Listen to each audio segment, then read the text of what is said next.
você estava dizendo sobre como o governo tem ou não espaço para negociar, mas especialmente do recado claro do Congresso Nacional, do empresariado, de parte da opinião pública, de que o aumento da carga ou o aumento do pagamento de impostos hoje parece ser um assunto assim intransponível.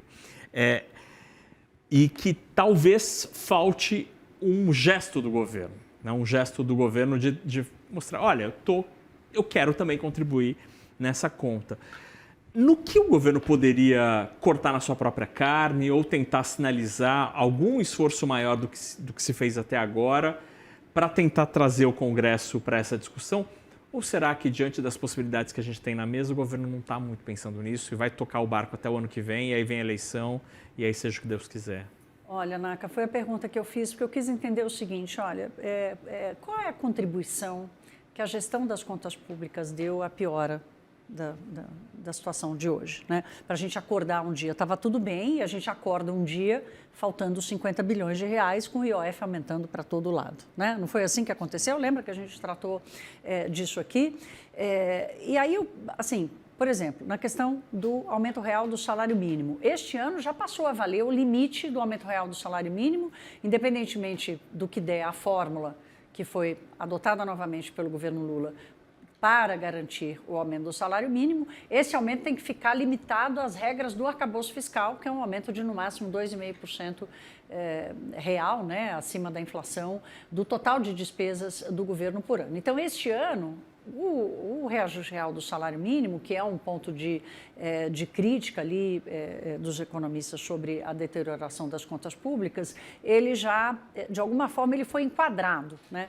O que a maioria dos economistas me diz é o seguinte, a única medida que o Haddad poderia considerar e que aí sim estruturante e que aí sim corrigiria o chamado gabarito da política fiscal, que eu já trouxe essa expressão aqui, né, do economista Gabriel Barros, que diz que a dívida pública, a trajetória da dívida pública é que é o gabarito da política fiscal. Ora, a dívida pública no Brasil não parou de crescer, a trajetória dela é ascendente desde que Lula assumiu. Então, para mexer nesse gabarito, mudar essa trajetória da dívida pública, a única coisa que o governo poderia fazer é assumir que o arcabouço fiscal, como foi adotado, não pode mais seguir.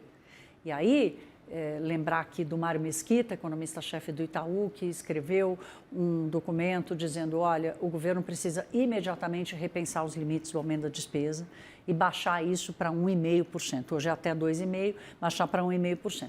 Tem economista na praça dizendo assim, com a necessidade que o Brasil tem hoje para realmente promover a estabilidade da dívida pública, deveria ser para 0,5%, 1% no máximo. Então, o gesto mais forte que o governo poderia fazer seria admitir que a fórmula do arcabouço não deu certo e que teria que ser revista. Mas o que você acha? Acontece? De jeito nenhum, né? De jeito nenhum. Vamos baixar essa régua. Então vamos viver no impasse. E você observou essa questão do salário mínimo e é interessante, porque de fato a gente já vive com uma trava, né? Isso, tem lá uma trava. Mas isso não tem impedido que, por exemplo, em termos financeiros, né, a gente tem uma trava para quanto aquele valor pode subir, mas nada impede que o número de pessoas que recebem este valor cresça num ritmo ou em outro, né? Então, é o caso do BPC, por exatamente, ou o caso do número de aposentados, que tem ali né? Exatamente. Então, o governo... isso mostra como, na verdade, a regra ela pode até ter um caráter financeiro que funciona, mas, na prática, a realidade ela acaba mostrando que tem brechas muito maiores. Né? Não, tem brechas maiores, e aí você trata aqui de questões também pragmáticas que o governo poderia adotar. Por exemplo, endurecer as regras de acesso né, ao BPC. O Bolsa Família deixou de ser um problema, mas as regras de acesso, por exemplo, ao BPC, as regras de acesso, por exemplo, ao abono salarial. Né? Então, essa é uma medida pragmática. Né? Eu tratei aqui da medida mãe, aquela que seria a maior sinalização, aquela que, como quer muito o ministro da Fazenda, Fernando Haddad, agradaria demais as agências de classificação de risco, né? Essa seria uma medida realmente estruturante. Mas outra medida que é pragmática e aí tem a ver com a gestão do dia a dia das contas públicas é, por exemplo, restringir, mudar as regras de acesso. Outra medida pragmática que o governo poderia adotar, né? Como me chamou a atenção aqui, o governo, nesses 3 anos, formulou orçamentos com previsão de receita e despesas muito irrealistas. Aí a minha briga é assim, poxa, mas todo governo fez isso, né? Assim, olha, Thaís, todo governo fazia 20, 30 bi, não 120 bi, como fez o Haddad. Lembra da conta do CARF, aquele Tribunal Administrativo para disputas sobre tributos? O governo esperava 55 bilhões, arrecadou, sei lá, 100 milhões, né? E outras medidas. A realidade e o IOF dessa vez veio para cobrir uma revisão dessas receitas que o governo não ia conseguir receber, inclusive a do CARF de novo.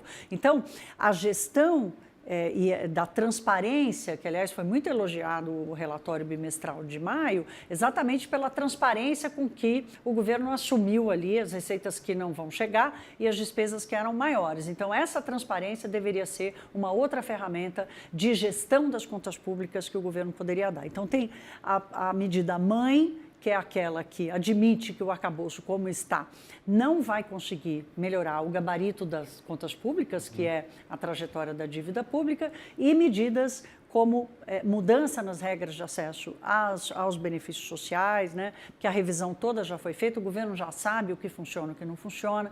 Então, gerir melhor a concessão dos benefícios sociais e aumentar cada vez mais a transparência sobre a gestão das contas no dia a dia. Thaís, a gente trocou de cinto, mas ele é muito frouxo e por isso está ficando fora de controle. Exatamente. Tudo isso. Thaís Herédia, que bom tê-la de volta. Que bom, também estou feliz. Muito bem, até amanhã. Obrigado pela conversa hoje.